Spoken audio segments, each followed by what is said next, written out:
Okay, we're here!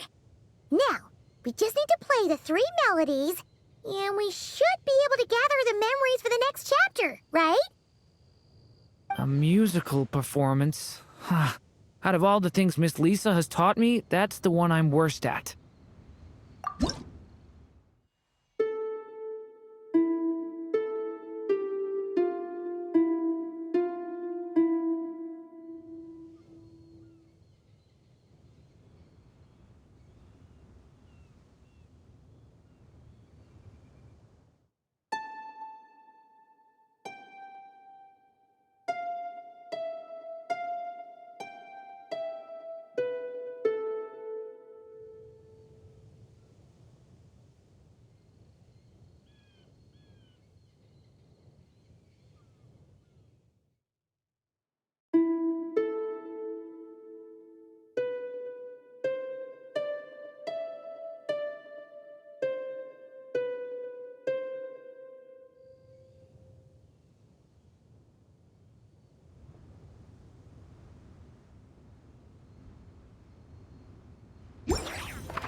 Even a war that shook the world could not halt the witches' gatherings. Yet even so, with the passing of time, 3 of their teacups no longer came to be set. The witches did not linger long in sorrow, for the Story Witch had brought glad tidings of her own. Born was her dragon child, safe and sound. Her fellow witches offered up their blessings, eagerly debating how to celebrate the child's birth.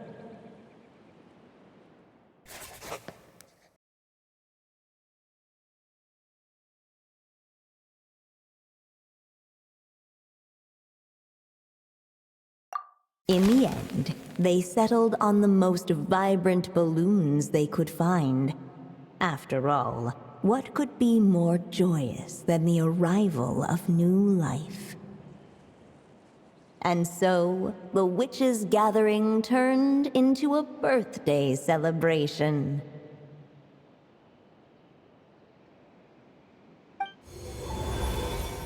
So, we're back in the story world, huh? As if from nowhere, new guests appeared at the witches' table. Perhaps they too had come to celebrate the dragon child's birthday. Yet while everyone else was busy thinking about what kind of gift to offer, these 3 seemed to have come empty-handed. Hardly the recipe for a warm welcome to a birthday party, now is it? A gift? Hey! What's this all about? We only just found out this was a party! While the guests voiced their complaints and grievances, perhaps they should have been wondering what kind of gift to give instead. So, we need to bring a gift to advance the story? But where are we supposed to get something like that? Perhaps it would be a good idea to have a look around. Why didn't you just say so?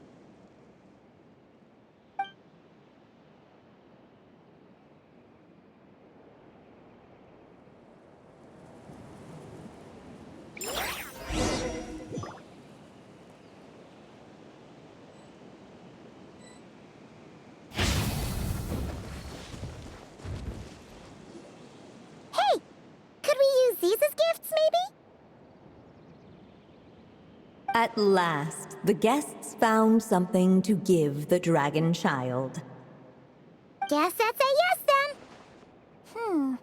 Which one should we go for? Still, the guests wondered what kind of gift might the little dragon really want. should they put a warrior's sword in his hand and send him out on an unstoppable quest to save the world. Or perhaps a wandering hero's slingshot and the promise of a life of endless, uncharted adventure.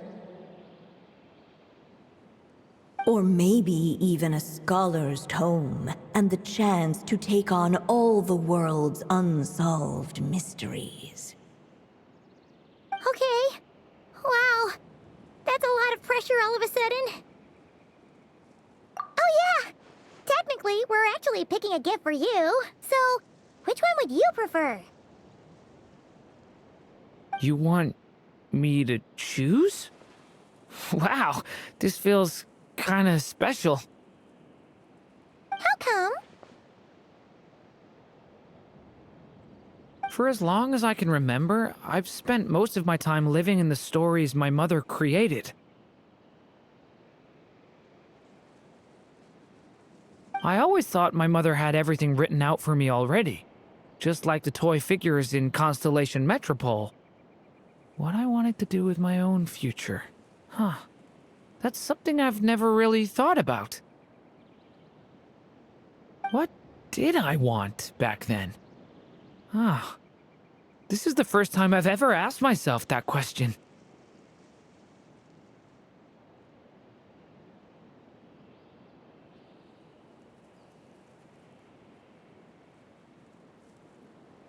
Sounds like this is the perfect opportunity to answer it then. It's been a while since you left Simulanka, and after everything that's happened, it might be about time to start thinking about your future. Then let me give it some thought.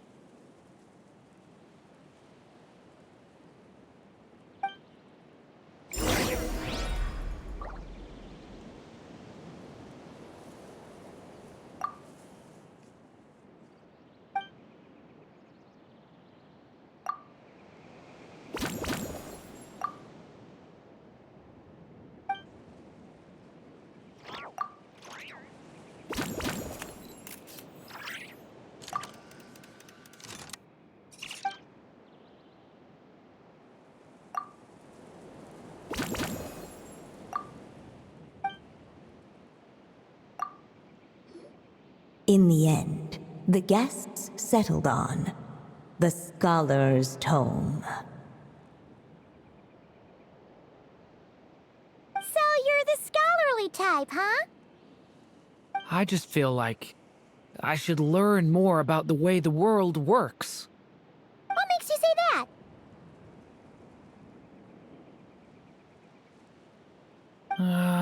I'll give you an example.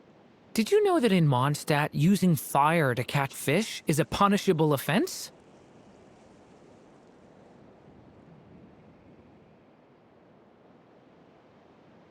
I thought she was just teaching me regular hunting techniques. It was only after Master Jean caught me and sent me to solitary confinement that I realized I'd misread the situation. So much of what's considered common knowledge in your world just wasn't in Simulanka. So I have to learn, or I'll keep causing trouble for everyone else. Paimon's not sure that counts as common knowledge.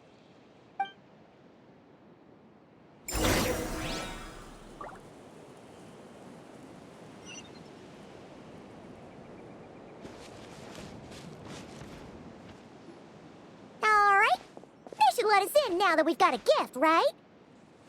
Hello there. Brought a gift this time? The newly arrived guest presented his gift, wishing the little dragon a future as a wise and accomplished scholar. Accepting the guest's blessing, the Story Witch invited him and his friends to take their place around the table. Finally, she could introduce them all to her dragon child, telling all in attendance about the moment of his hatching, and of course, the name he'd been given. It was then that the Seer Witch, diviner of the stars, withdrew her gaze from the heavens and turned a sorrowful glance upon the little dragon. You gave him the same name as that evil dragon? That's right. But the life I intend for him shall be very different.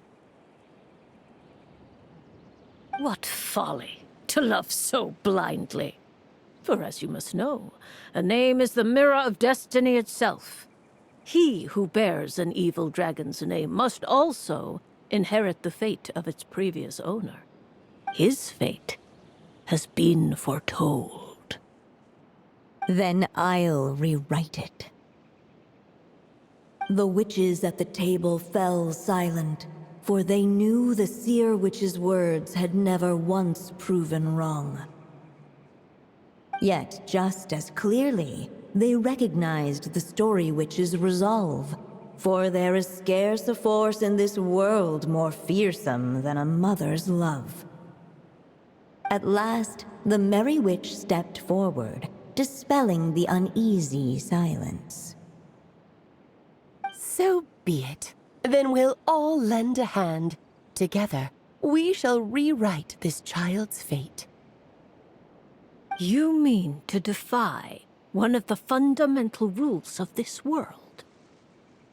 I refuse to be shackled by such rules. Besides, this is a witches' gathering, is it not? What could be more fitting a subject for this occasion than to defy them?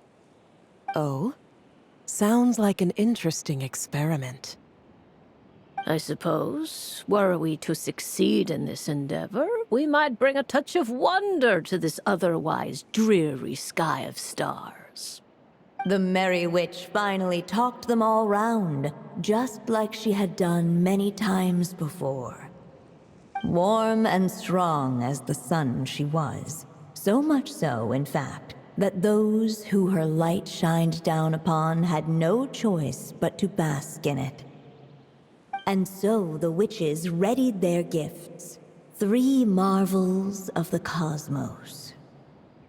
For this child, I shall decipher the ravings of the heavens and lay bare before him the trickery of fate. For this child, I shall leave a formula powerful enough to unravel the very origins of this world. For this child, I shall call upon wondrous magic to make possible his impossible wish. All the story witch had was the pen in her hand, yet with the love that flowed from it, she resolved to bring forth a marvel of her own.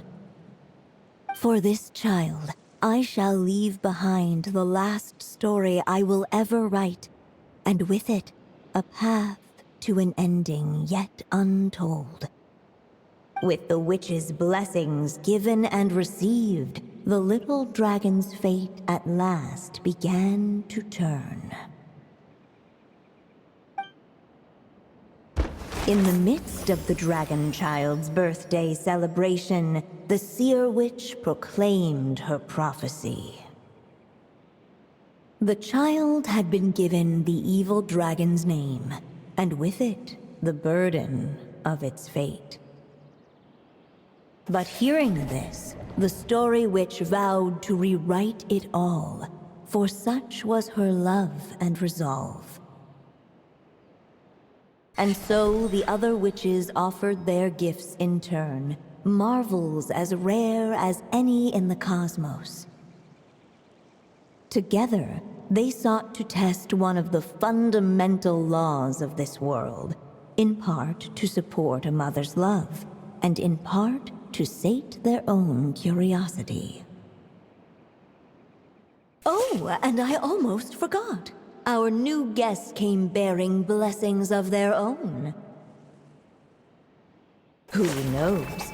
Perhaps this extra dash of wisdom might be all the little dragon needs to change his fate.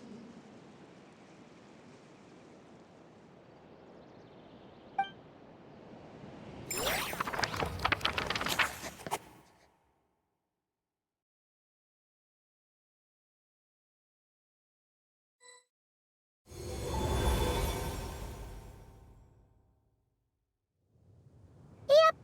Looks like we've completed this chapter, too. Those witches in the story were the mages of the Hexen Circle, right? They sure seem to care a lot about you, Durin. But, Paimon kinda had trouble following their conversation. Just a bunch of mystery, as usual. The evil dragon's fate. Oh, is that what you're worried about? But didn't we already take care of that?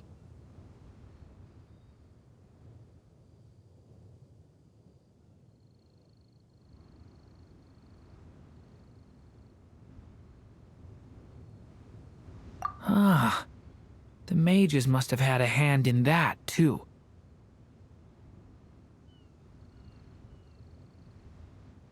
Also, I was just thinking, which part of the story are we even meant to be completing? Oh, it feels less like we're filling in the gaps and more like we're adding something new altogether. But we use the ink, right? And the book hasn't given us any more clues, so that must mean our task is complete. At least for... Yeah, I guess we're doing something right. Maybe I'm overthinking things. It's just... this is my mother's final wish, so I don't want to mess it up. Anyway, thanks for all your help. I'll let you know as soon as the book reveals a hint about the next chapter. Okay then. See you in the next chapter.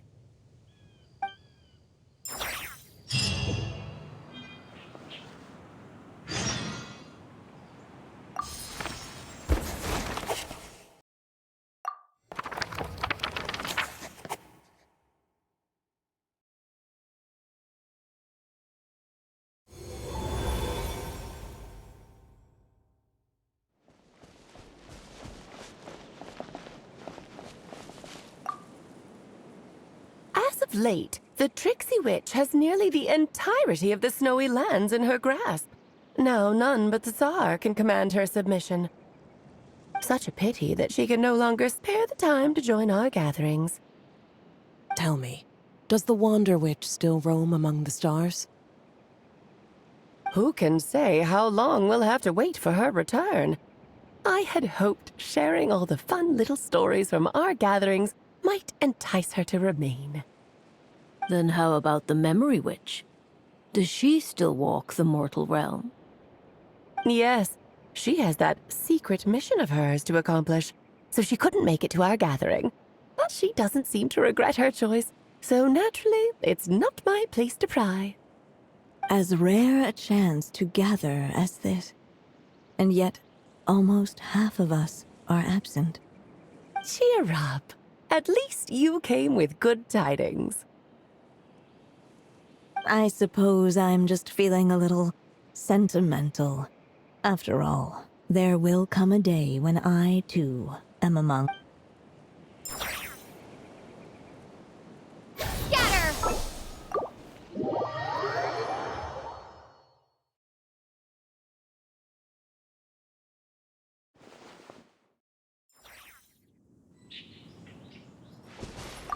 I think I'm gonna stick around, take my time reading through this book. If you feel like jumping back into the story, just come find me.